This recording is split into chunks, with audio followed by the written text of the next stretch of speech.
Yo, what's poppin', MVP gang? It's your boy, probably MVP, back with another certified banger. And listen, NBA 2K26 might just be the most fun 2K we've seen in years. The freedom of movement across all heights feel crazy. Point forwards are back in a major way. 7'4" centers are actually able to stretch the floor. I'm talking real stretch bigs are back in 2K26. We definitely gonna see people shooting over people.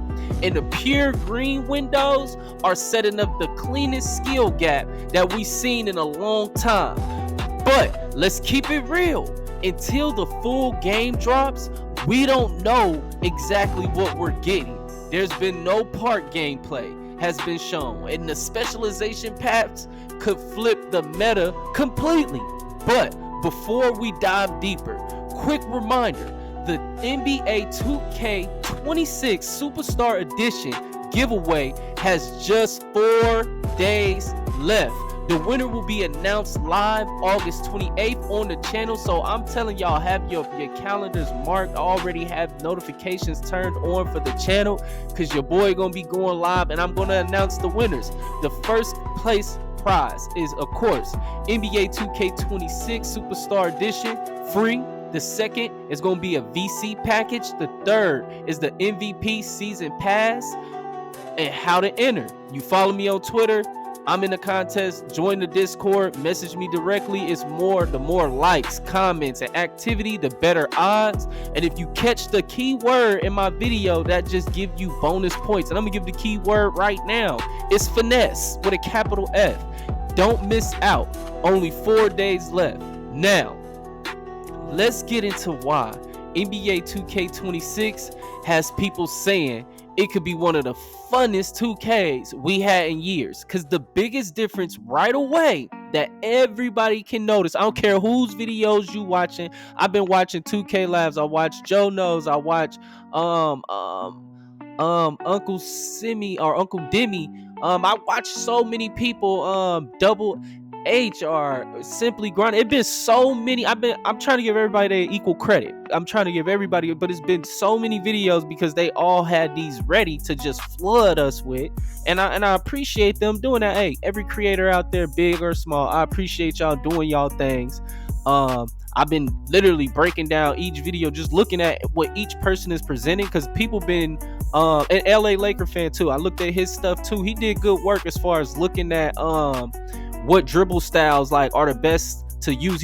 I seen a video on his, that was cool. I seen plenty of different people who made all different type of content. And like I said, the main thing a lot of people can see is that the guards are faster, especially the small guards. I'm telling you, a lot of people are talking about point forwards, but the small guards are not dead. I promise you that, because they're moving even faster. But it's just that the bigs aren't no longer stuck.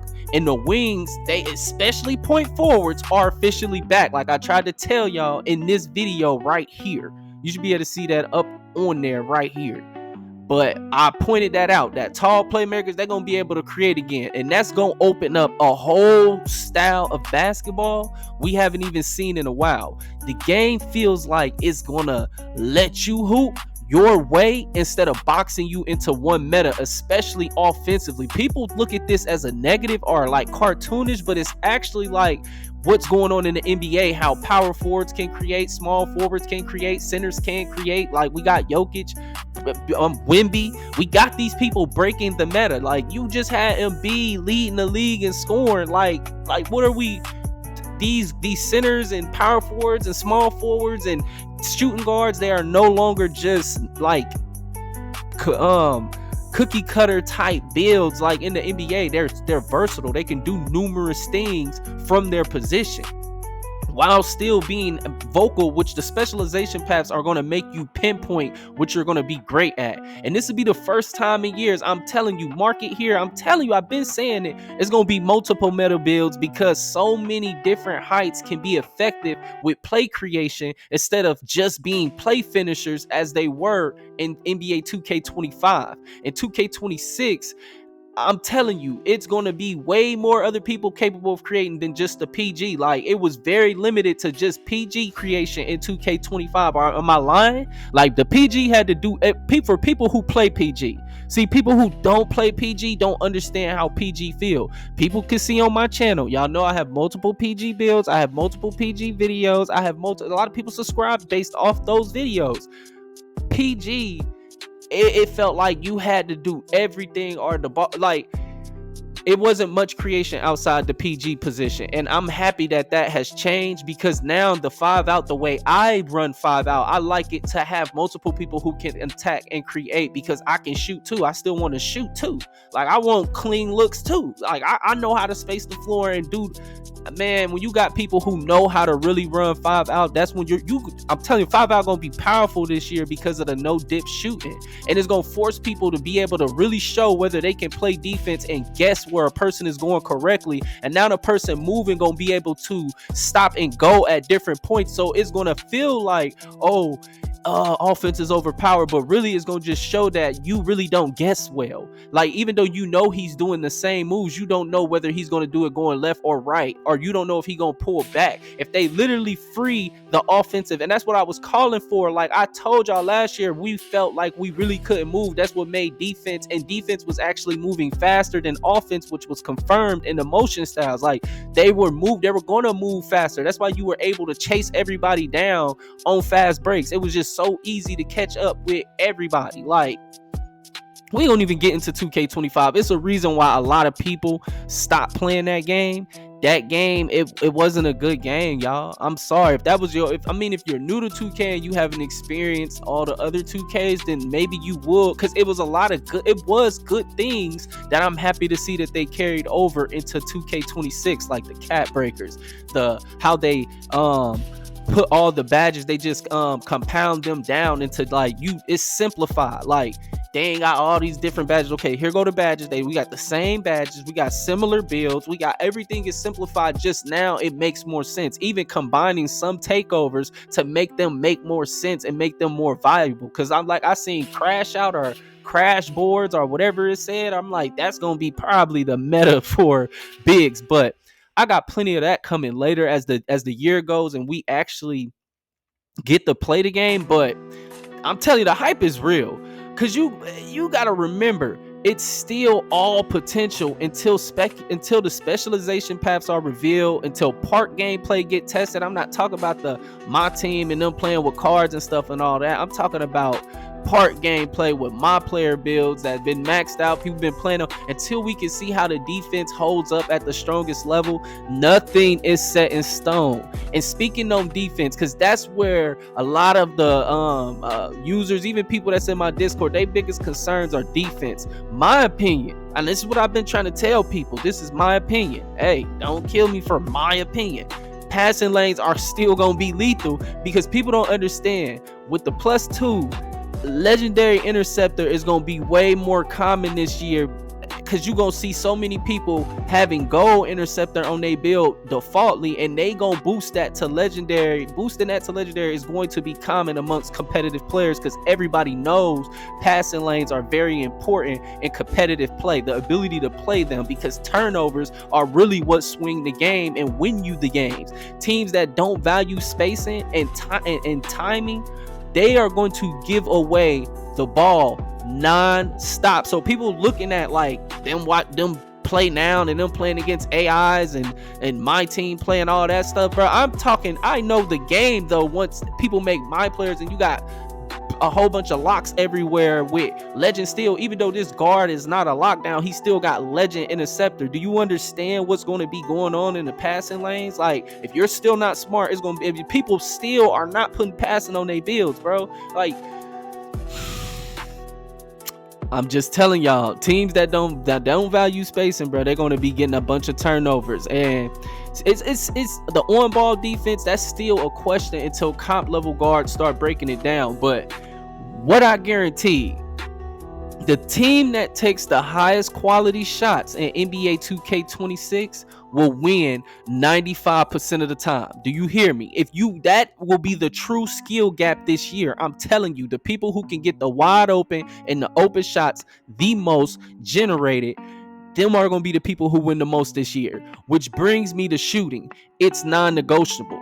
If your build can't shoot, you're a liability. Even a mid-range jumper gives your squad spacing, even though 3-point spacing looks like it will be vital to sustain success. And I'm talking about people playing outside of set units, because without it, defenses will collapse on you, clog the lanes, and they're going to force the turnovers, because as I stated, it's going to be a lot more people with Legend Interceptor, and they're going to still be playing zones. You're going to still have locks up top. You're going to have bigs who 7'4" and can shoot threes and got max defense, and if they're too slow, they're going to have a back end that's going to take over with that's faster with Legend Interceptor with high deep. Man, y'all don't.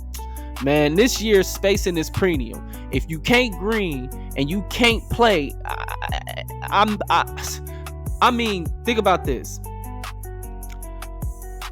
If you won't be winning much unless, like I said, you're the one in the 4 out, 1 in set team running a spread pick and roll. Unless you're that 1 in, that's not going to work like inside, because people are going to drop it. It's going to be, because I'm telling you, this is what's going to be. A bunch of people are going to be slashers, like point forwards. They're going to want to cook their man and attack off the dribble. A lot of people going to want to cut and go for lobs. That's why they put the random buttons into lobs, because they knew lobs was going to be OP, because you going to have all these point forwards who can dribble and shoot and slash all over the court. So the last thing that's going to make sense in them situations, especially season 1, is to make an inside big when you can steadily just shoot the wide open shot, because they're going to have to collapse the defense, because it's going to be people who don't have any defense, especially interior defense, on their build. So the point forward will work and will be OP in random rec if just people don't make a bunch of insides and then come into random rec or come into random lobbies. If you play with your set team, that's fine. It's just all about being consistent. It's about shot selection. Quality shooters who just jack up attempts with decent timing will lose. Those players who slow down and create clean looks and knock down quality shots are the ones who are going to separate themselves, and that is what is going to decide games in 2K26. This is not the year to run with an inside big with randoms. I am telling y'all, with the rise of point forwards, 1 through 4 is all going to be trying to slash off ball or drive the ball in random lobbies.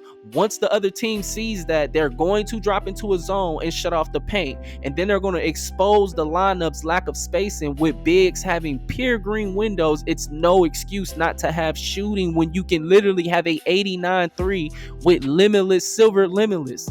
You don't have to have all that extra stuff. If you can just shoot, rebound, and pass as a big, you're going to be in demand. I'm telling you, I'm not telling you this to just lead you in the wrong direction, bro. I'm telling you this because I want the experience for everybody, even new users, that they can do something. They can step into a role and start learning a role that's going to be in high demand. That is this. You can just look at the gameplay and tell what's coming, bro. I've been playing this game long enough. Stretch bigs, like those shooting bigs who can defend the paint and pass and rebound, they are going to be in demand. On top of that, I'm trying to tell y'all, 2K26 will have more players with Legend Interceptor than last year. And you've seen all the Deion Sanders last year. So if you cannot spread the floor, you'll lose a lot of games you could have easily won just because 3 guys on the other team can't actually defend. They rely on high steal ratings and speed. Stop playing into their hands. So when you look at it all, point forwards are back in action. Stretch bigs are hitting catch and shoot shots at a high clip. Tall guards are moving smooth, and a builder that rewards creativity. NBA 2K26 has all the potential to be one of the most fun 2Ks in years. But until the park drops, until specialization paths show their true impact, until defense gets fully tested, it's just all potential. My advice: build smart, put shooting in your arsenal, value spacing, value shot selection, because this year the team taking the best shots, not the most shots, will be the one walking away with the W. And that's the breakdown, MVP gang. NBA 2K26 is looking like it can be one of the most fun 2Ks we had in years. But remember, it's all about shot quality, spacing, and IQ. So build smart and don't sell yourself or your squad short. If you rock with the content, Do me a favor, smash that like button, drop a comment with your build plans for 2K26, sub up, and don't miss the heat I got coming. Turn on them noties, cause we going crazy all year long. You see, on 2K26, I brought you over 140, 130 plus videos, and that game was not. That's majority of the community.